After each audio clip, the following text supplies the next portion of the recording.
O direito humano à alimentação e à nutrição adequadas. Enunciados jurídicos.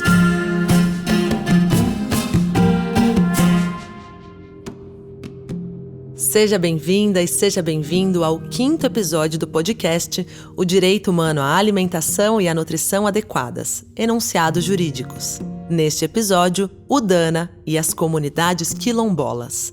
E nele iremos ouvir Vercilene Dias, que é assessora da Terra de Direitos e da CONAC, Coordenação Nacional da Articulação das Comunidades Negras Rurais Quilombolas. Quilombola, Calunga, da comunidade Calunga, aqui do estado de Goiás, advogada popular, atuante hoje, pela a Terra de Direitos, que é uma organização de direitos humanos, e pela Coordenação Nacional de Articulação das Comunidades Negras Rurais Quilombolas, a CONAC, que representa aí as comunidades de todo o país. Givânia Silva, cofundadora da CONAC e membro do Conselho Diretor da Terra de Direitos, em sua participação no lançamento do Tribunal Popular das Instituições do Sistema de Justiça. Para as comunidades quilombolas, o enfrentamento maior é ao racismo. O maior enfrentamento que nós temos feito ao longo de toda a história, desde o sequestro, e eu sou professora, então eu gosto de começar as coisas explicando a sua origem, desde a forma como nós fomos constituídos enquanto sociedade, até os dias de hoje, o marcador racial tem um peso fundamental. Então, nós não podemos pensar a justiça, o sistema de justiça, sem pensar nas questões raciais. Elas estruturam o sistema de justiça.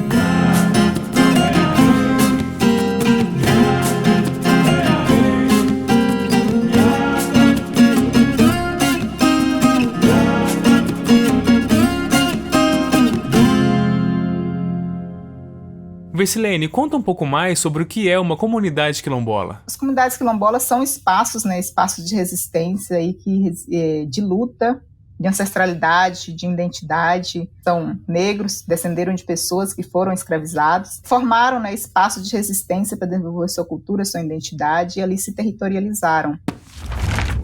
Decreto 4.887 de 2003. Artigo 2º.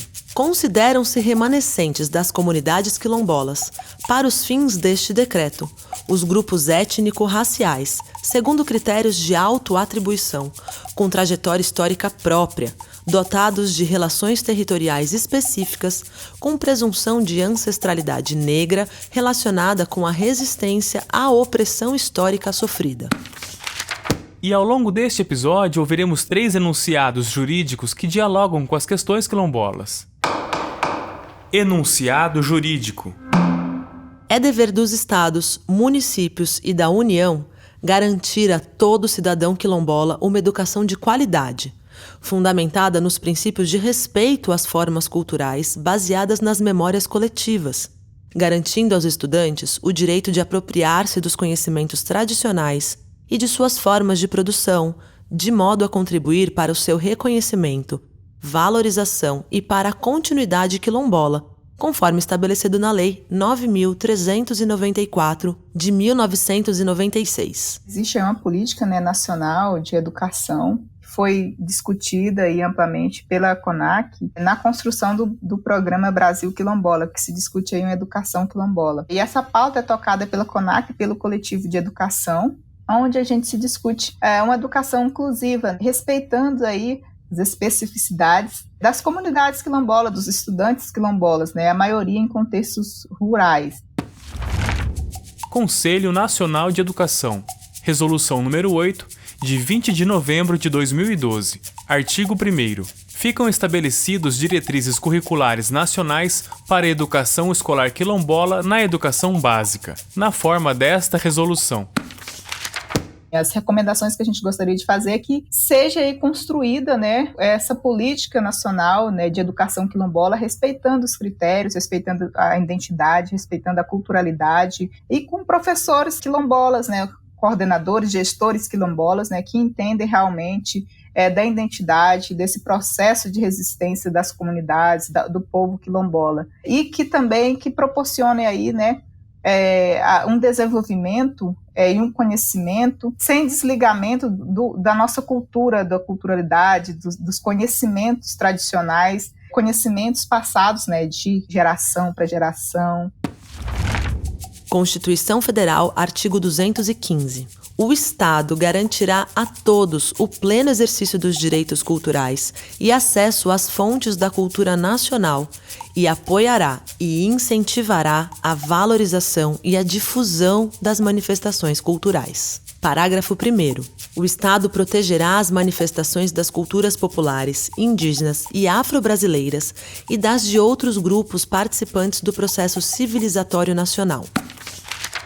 A gente costuma dizer assim que a política educacional, o MEC, é um dos maiores colonizadores, no sentido de que estabelece, né, critérios sem consulta, sem conhecer, né, a vivência e a forma cultural de cada povo. Para além do conhecimento, há também a questão, as condições que se deve ter para se ter uma educação, né? E aí, trazendo um exemplo, eu me lembro que quando eu estudava na minha comunidade, a gente caminhava mais de 1h30 para chegar na escola. E não tinha lanches, então a gente que fazia nossa matula e levava, né?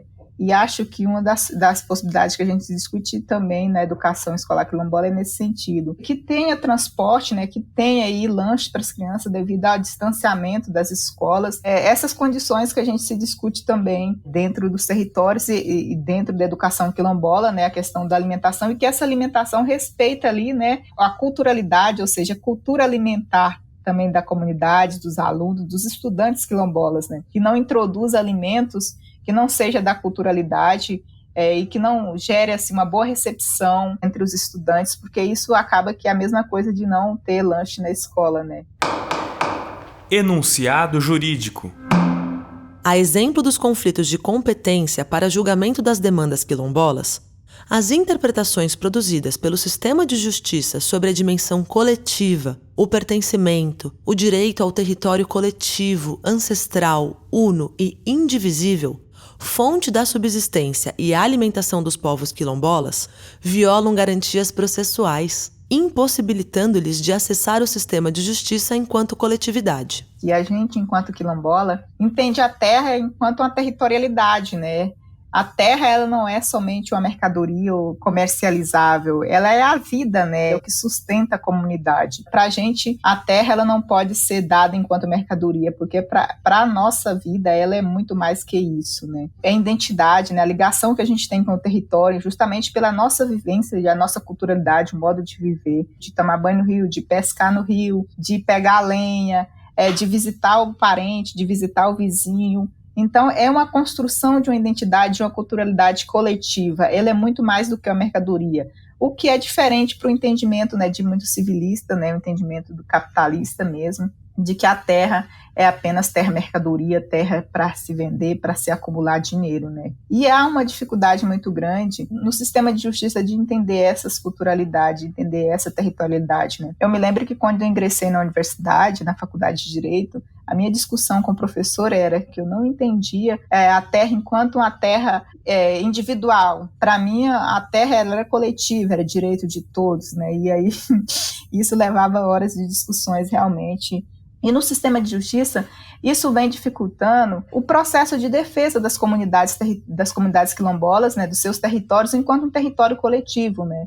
E aí o entendimento, né, do sistema de justiça de ter aí essa nitidez de que o direito territorial quilombola, ele não é um direito individual, ele é um direito uno. A terra, ela é uno, o território, ele é uno e não pode ser divisível. Givane acrescenta também um fator fundamental para esta incompreensão por parte do sistema de justiça. A questão territorial, para nós, pessoas negras, sempre olhado, tendo como comparação mercadoria e posse. Então, quem era mercadoria agora quer ter posse? Posse aonde? De casa, de moradia e de terra? Esse é um complexo que a justiça não tem se livrado dela. Por quê? Porque está envolvida em outro sistema maior e estruturado, que é o racismo. Então, discutir o sistema de justiça é, antes de tudo, necessário discutir o racismo estruturado e institucionalizado em nossa sociedade. Decreto 4.887 de 2003. Artigo 17. A titulação prevista neste decreto será reconhecida e registrada mediante outorga de título coletivo e pró-indiviso às comunidades a que se refere o artigo 2º. com obrigatória inserção de cláusula de inalienabilidade, imprescritibilidade e impenhorabilidade. Não se pode entrar com uma ação possessória somente contra um membro de uma comunidade. Tem que se entender que o território ele é coletivo, né? E quando você se entra com uma ação possessória contra alguém da comunidade, você entra também contra a comunidade toda, porque aquele é um processo coletivo. E entender o território enquanto um território uno, entender a comunidade enquanto uma comunidade una, é aí um desafio, né, para o sistema de justiça e que traz dificuldades, né, na defesa dessas comunidades, na defesa dessas populações quilombolas que enfrentam aí inúmeros processos, né, de ação, de reintegração de posse, sendo que, na verdade, eu na minha visão, enquanto jurista, acho que nem deveria ser reintegração de posse, porque as pessoas sempre viveram ali na posse, né, quem não estava na posse era a outra pessoa que entra com a reintegração de posse. Caso emblemático. Aconteceu no quilombo de Mato Grosso, o quilombo Jacaré dos Pretos, onde se tinha uma reintegração de posse contra uma única pessoa da comunidade, Jacaré dos Pretos, e na verdade a reintegração de posse foi contra toda a família dele, os filhos, netos dele, que viveu ali há muitos anos na comunidade, porque para entender isso a gente conta o processo, acho que são 3 gerações, né? A família dele, ele conta, né, que os antepassados dele foram levados para trabalhar na fazenda e ali se constituíram, viveram e foram crescendo a família, viram uma comunidade, né? E aí o fazendeiro, com o reconhecimento do território enquanto território quilombola, o proprietário que não tinha posse, entrou com ação possessória contra eles. E mesmo ele se declarando que se tratava de uma comunidade quilombola, houve uma decisão na Justiça Estadual que não é competente para julgar ações envolvendo questões territoriais quilombola. Houve uma decisão ali de desapropriação, de despejo de uma única pessoa, onde se despejou a família dele toda. Então, é nesse sentido que a gente vem observando, né, de como o sistema de justiça ele age também para desvincular essa pessoa desse território, romper os laços identitários ali com a comunidade. Enunciado jurídico. As ofensivas militares em território quilombola usurpam o acesso e a utilização pelas comunidades quilombolas dos bens naturais resguardados, com o propósito de beneficiar a agenda econômica patrocinada pelo modelo de desenvolvimento predatório vigente. Tais ofensivas repreendem e desarticulam todas as redes comunitárias que caracterizam o modo de viver tradicional do povo quilombola, negando-lhe direitos históricos às políticas públicas e à titulação dos seus territórios. Um aumento aí, né, de violações de direitos humanos em territórios quilombolas já violados, né, por essa militarização. Presença, né, de empreendimentos militares, de bases militares dentro desses territórios quilombolas. A gente tem o quilombo ali no Rio de Janeiro, o quilombo de Marambaia, que vive ali com a base da Marinha e já enfrentaram diversas restrições, né, com relação à utilização do próprio espaço territorial, do próprio espaço dos meios de vida ali, que a maioria vive muito da pesca, ali tira seu sustento da pesca. Já tiveram essas restrições com relação a isso, né? É importante se perceber que a comunidade ela é uma comunidade cercada e depende também de meio de transporte para chegar até o município, né, para comprar, comercializar tudo, até acesso à saúde, né, e depende ali do transporte da Marinha também, né, já houve casos assim de omissão de socorro dentro do território, porque a Marinha não quis levar pessoas da comunidade até o socorro, inclusive um alto índice de assassinato de pessoas dentro do território de Rio dos Macacos, diminuição do próprio território e além de impedimento, né, de acesso da comunidade à água também, que é uma comunidade também que tira seu sustento ali da água do rio, em decorrência ali da implantação de uma hidrelétrica. E a gente, claro, não pode esquecer da questão de Alcântara, né? A terceira diáspora, né, do povo de Alcântara, né? Porque a gente sabe que a primeira diáspora que o povo negro sofreu foi a diáspora de retirada dos nossos antepassados de África, né? Retirada forçada, trazida para o Brasil. A segunda diáspora que o povo de Alcântara sofreu foi na década de 80, né? Que foi a retirada de várias famílias de dentro do território, e agora se corre aí o risco de uma terceira diáspora dentro do território de Alcântara, né, que é a retirada de mais de 300 famílias para implantação da base de lançamento de Alcântara. E aí o que se discute aí é as violações de direitos, né, porque isso não implica somente a desterritorialização de um povo, de uma cultura, de uma identidade, mas também o aumento ainda mais da vulnerabilidade, né, dessas pessoas que são deslocadas para contextos urbanos. Ao que parece, o reconhecimento do território por parte do Estado, ou seja, a titulação, ela dialoga diretamente com a transversalidade dos direitos humanos dos povos quilombolas, certo? A efetivação do direito ao território, né? Que é a partir disso que se tem o acesso a todas as políticas públicas, ou seja, as demais políticas públicas, direito à educação, ao direito à alimentação de qualidade, né? O direito ao bem-estar, o direito à saúde. Eu costumo fazer essa análise a partir do direito ao território, porque ao não titular o território, as comunidades quilombolas não têm acesso a políticas públicas, né, de produção de alimentos. Ao mesmo, elas não podem nem produzir alimentos dentro do seu próprio território, porque está ali em conflito com empreendimentos, com fazendeiros, com grileiros, está em conflito direto com empresas desmatadoras. A não titular os territórios, vários municípios se alegram, né, vários estados se alegam, né, que não pode implementar escolas dentro de territórios quilombolas que não são reconhecidos, que não são titulados, ou seja, priva aquelas crianças que vivem naquele território de ter acesso a uma educação de qualidade. A não titular o território, não se pode construir unidades de saúde dentro dos territórios, ou seja, com territórios titulados já não tem unidade de saúde, imagine com territórios ainda em fase de titulação, em conflitos ainda com fazendeiros. E a questão territorial, para nós, comunidades quilombolas, e para os povos indígenas, ela não é olhada para a Constituição, ela é olhada para o marcador racial, e é o marcador racial que define a justiça ou o posicionamento da justiça. Ser quilombo é ter orgulho e assumir o pouco que tem, assumir o cabelo torrado e a pele negra também. Ser quilombo é ter coragem e amor no coração. Ser quilombo é não ter medo do racismo ou exclusão, é olhar olho no olho e assumir sua identidade respeitando as diferenças no campo e na cidade. Ser negro não é vergonha, ser negro não é defeito. Ser negro é não ter medo de lutar por seus direitos.